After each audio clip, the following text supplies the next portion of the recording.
Hi, and welcome to Tom Kennedy Science, and I'm your host, Dr. Tom Kennedy. So this is my second lecture in my series on plant form and function. Now I know a lot of us don't think that evolution is important for plant form and function, but I like to know where plants have come from and how they've completely changed the earth. Because this is one of my favorite stories to tell. I mean, I really get excited talking about the evolution of plants and how they've really transformed this planet way more than most people think. And I also think it's very important that we put everything we learn into an evolutionary context, right? I mean, I love Theo Dobzhansky.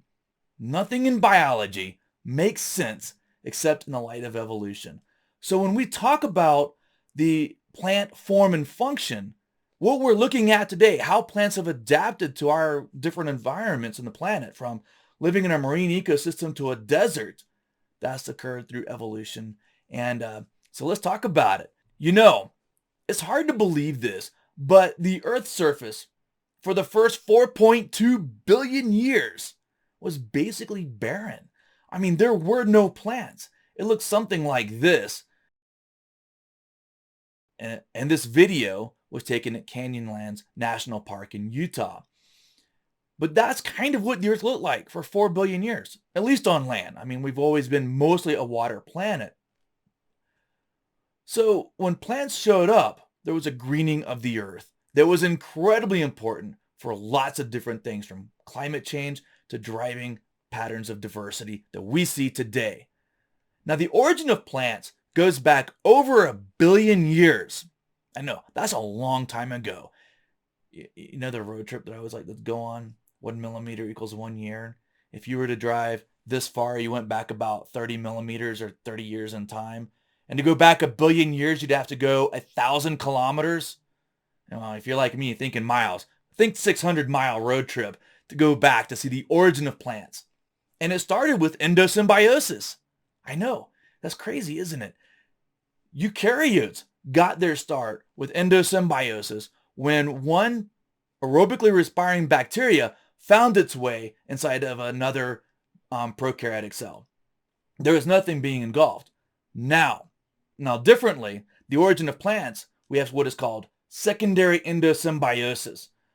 The web I don't know why so many people on the web get this confused, but secondary endosymbiosis, a eukaryotic cell that was heterotrophic, means it was other feeding, a eukaryotic cell did engulf a cyanobacteria. And rather than digesting it, it kept it. Now that's pretty wild, isn't it? And that cyanobacteria, because we all know that bacteria evolved photosynthesis first, it remained inside the cell, did not get digested, and evolved into the chloroplast. So, like animals, we inherit our mitochondria from the mom. Guess what? In plants, chloroplasts also come from the females as well. And so do their mitochondria. Now, importantly, plants did not evolve photosynthesis. They didn't evolve it. They acquired it through an ancestor that acquired the cyanobacteria and the ability to do endosymbiosis. And they did it through one cell engulfing another cell. And in biology, we call that phagocytosis. Well, I taught this class for years here, and I've always said that the generally accepted date for the first green algae, the ancestors to what would become plants, was around 700 to 800 million years ago. But, science doesn't sit still, right? We're always making new findings. And last year, there was a fossil that was discovered that might push the origins of algae back to 1 billion years ago. 1 billion years ago. So this is a long time ago. And these first algae, were really important because now we're transitioning from having single-celled organisms to multicellular life. And multicellular life did several things for us. It increased oxygen levels in the atmosphere even more, right? And oxygen levels, you remember cellular respiration? That's going to energize a life. That's going to give the ability of animals to evolve. And by having these algae growing, not only are we pumping more oxygen into the atmosphere, they're also making nutrients and energy available to ecosystems. Life needs energy. Life needs nutrients. And plants, or at least these algae, the precursors to plants, were making more energy and more nutrients available to life. Because if you think about this, every bit of energy in your body and every nutrient in your body, carbon, oxygen, nitrogen, all of these things came from plants that you ate. Or if you ate beef, well, guess what that cow ate? Corn, right? Or grass-fed, whatever you got. And then also, these early algae also added structural complexity. Now think about that. Rather than just having a mat of stuff growing on the benthos of the ocean or floating in the water, now we are starting to get things growing up into the water column, and we're creating structural complexity. We're just creating habitat diversity. Think about what has more life, a forest or a grassland, right?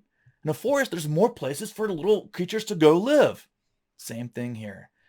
So by doing this, we're starting to increase diversity. We're creating additional habitat. We're providing more oxygen and more energy and nutrients. It's amazing. So like I said, big deal here.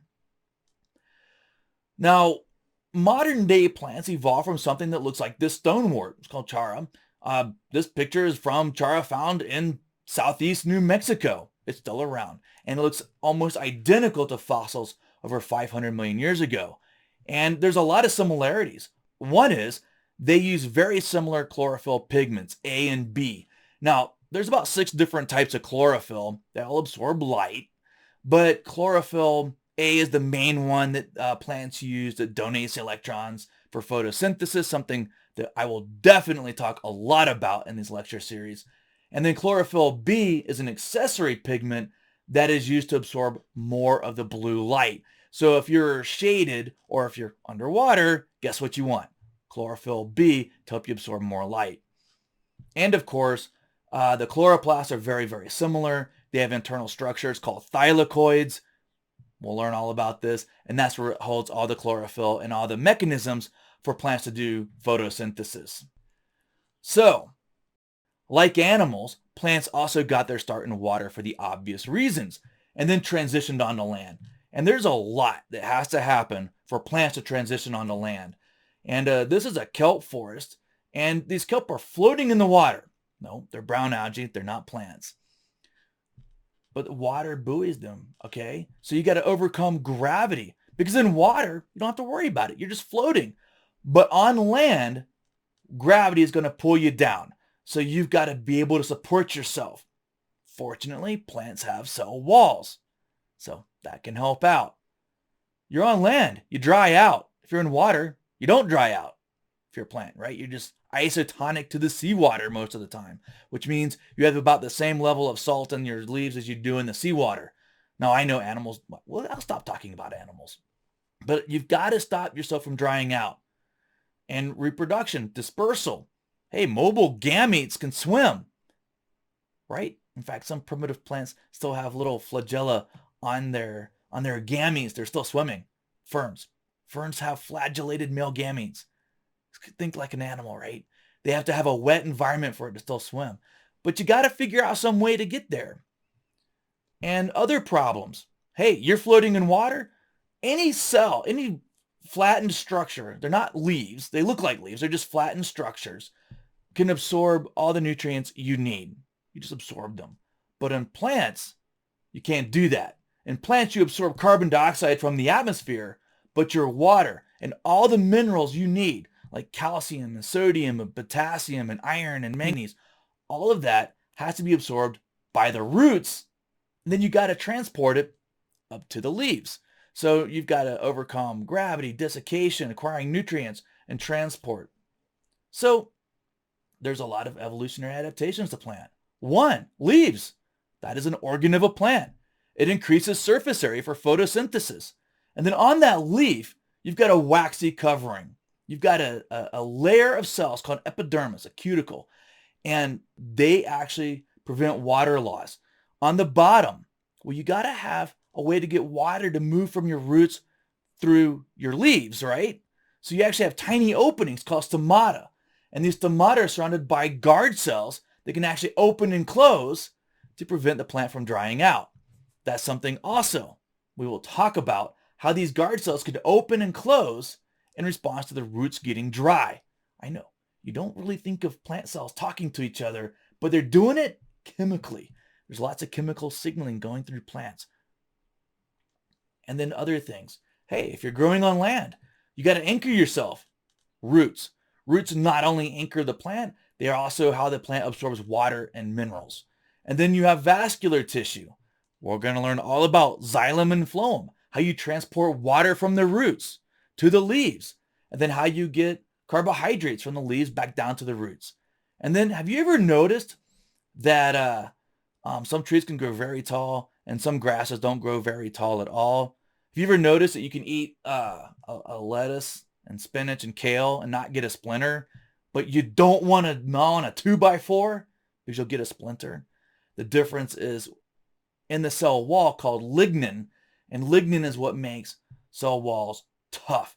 It's the difference between a baby spinach leaf that has no lignin in it and a 2x4, which is full of lignin, which was used for structural support.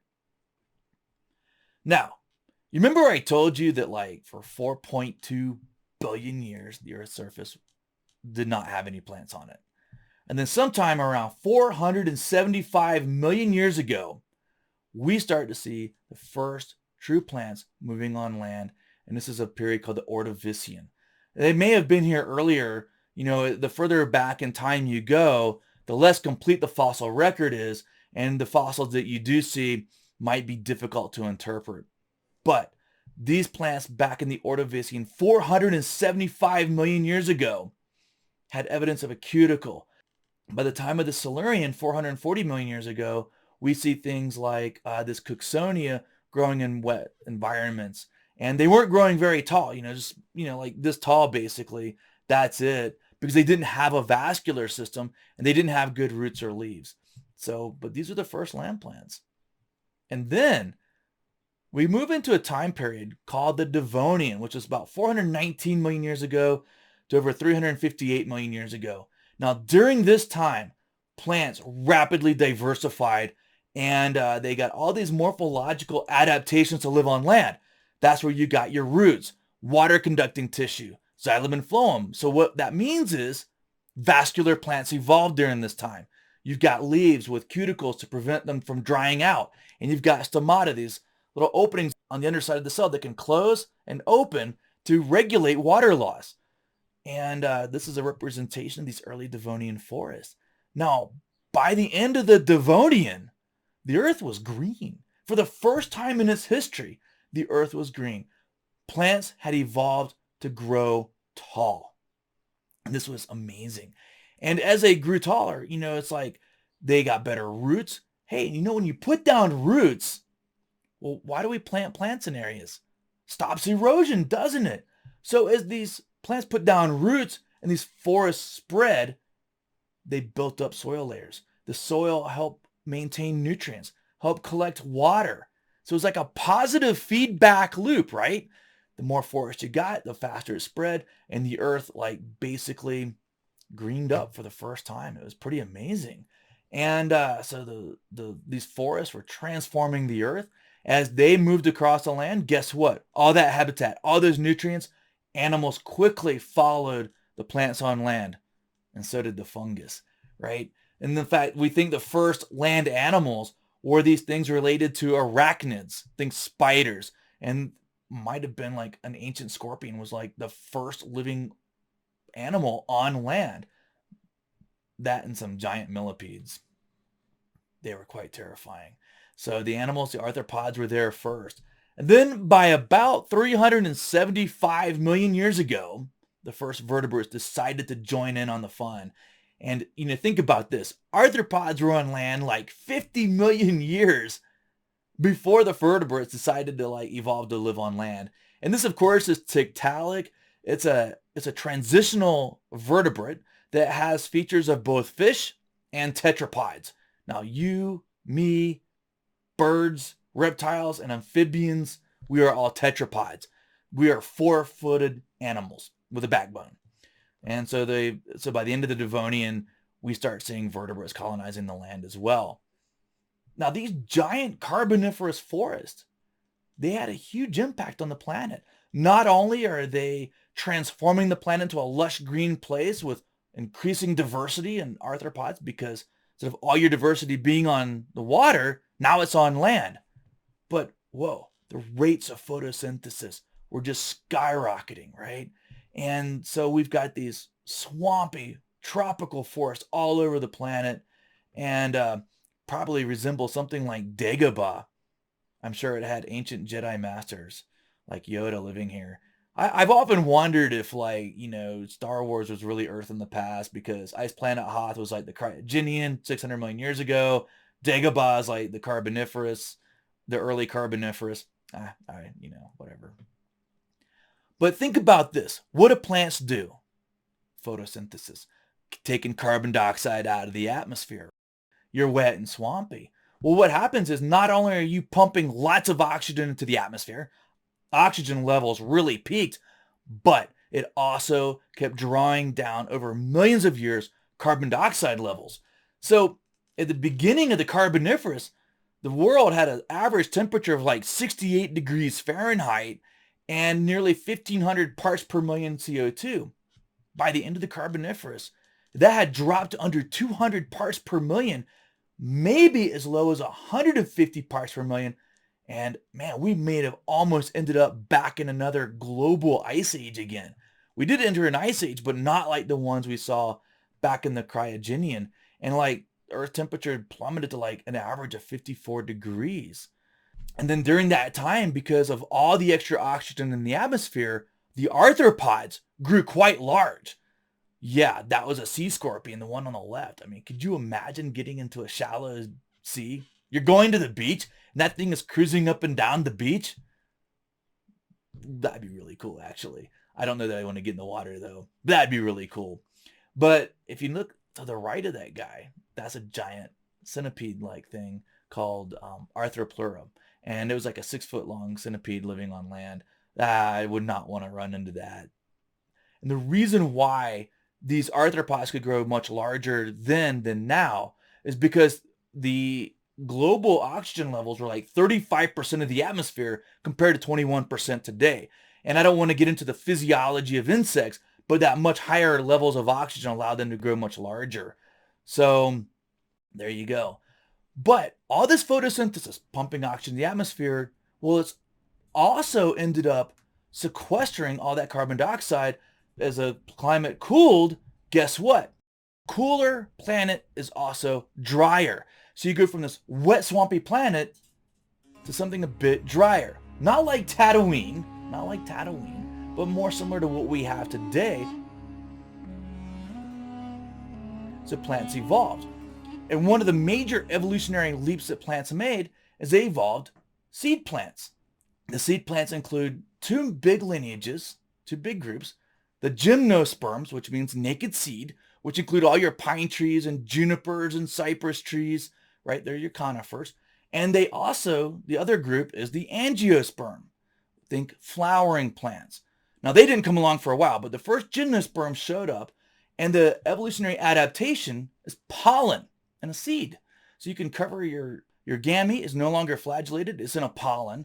This pollen is covered in a stuff that is really, really, really strong. It can resist all kinds of desiccation. And the seed also has a waxy outer covering too, prevents desiccation. So as a result of a drier environment, the conifers came, and they dominated for a long time, hundreds of millions of years, all up until the Cretaceous about 135 million years ago, when we got the next major lineage of plant and the most diverse lineage of plants today, which of course are the Angiosperms, which are the flowering plants. And Angiosperms, there's about 280,000 species of Angiosperms compared to nearly 800 species of conifers. However, conifers do form among the largest forests on the planet in the north. Okay. And then one of the remarkable things about the adaptation of flowers, which instead of just having your pollen wind blown, you attract a pollinator, and the coming of the angiosperms represented or triggered one of the greatest radiations in the history of the planet when it comes to diversity. There's like 2 million species of insects, and many of those insects evolved in relationship to the diversification of flowers. So how cool is that? So now we've got our major plant lineages. You've got the bryophytes, which are your non-vascular plants. And then in the Devonian, your vascular plants evolved, which include ferns, the conifers, and the flowering plants. And the vascular plants have leaves, roots, and a vascular system, and lignified cell walls. So these plants, the vascular plants, can grow tall. And then by about 300 million years ago, we have our first seed plants, right, where we produce pollen and seeds.